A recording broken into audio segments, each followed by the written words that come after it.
This channel does not promote any violent, harmful, or illegal activities. All content provided by this channel is meant for an educational purpose only.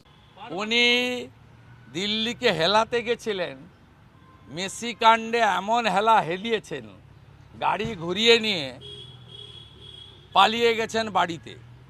15 বছরে প্রথমবার পয়াকারে পা, গাড়ি ঘুরিয়ে মারছুট, এ দৃশ্য আপনারা দেখেননি। তো ভগবানের মার, এ মার চলতে থাকবে।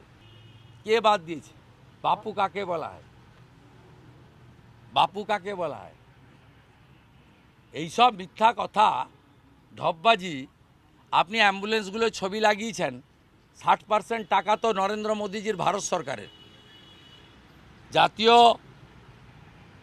যে স্বাস্থ্য মিশনের টাকা আপনি অ্যাম্বুলেন্সগুলোতে লাগিয়ে দিয়েছেন নিজের ছবি। আপনি পারেন করতে? আপনি প্রধানমন্ত্রীর অরুণোদয় কর্মসূচি, সোলার আলো, আপনি কয়েকদিন আগে বিজ্ঞাপন দিয়েছেন আলোশ্রী বলে। অতএব বাপুকে, নেতাজি সুভাষচন্দ্র বসুকে, সর্দার প্যাটেলকে কী করে রেসপেক্ট দিতে হয়, এটা নরেন্দ্র মোদীকে আপনার কাছ থেকে শেখাতে হবে না। অতএব নাম ছোট করেছে যাতে বেশি লোক বলতে পারে, শব্দবন্ধন কম খরচ করতে পারে, কিন্তু বাপুর নামে হয়েছে।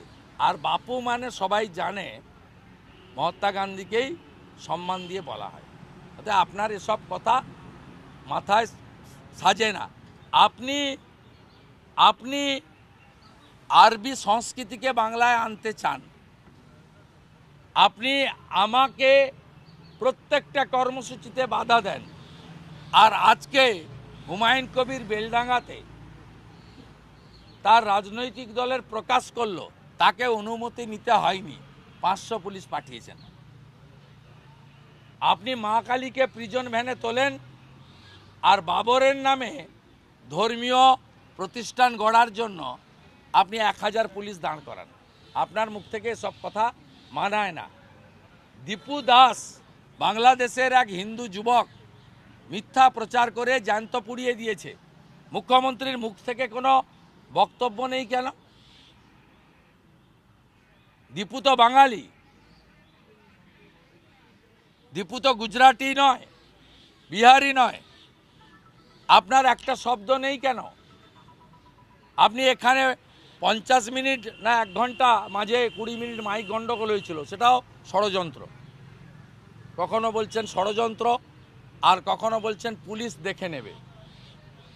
সেখানে তো আপনি একবারও দীপু দাসের মর্মান্তিক ঘটনা নিয়ে মুখ খোলেননি।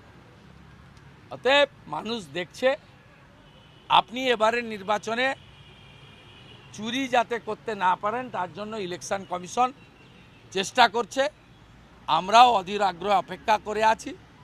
গত লোকসভা ভোটে সব দফাতে আপনার লোকেরা ক্যামেরা বন্ধ করে ভোট করেছিল। আমার অনেক দিন ডিউ আছে, তথ্য প্রমাণটা সামনে আনা, সেটা আমি আপনাদের নতুন বছরের প্রথম সপ্তাহে দিয়ে দেব।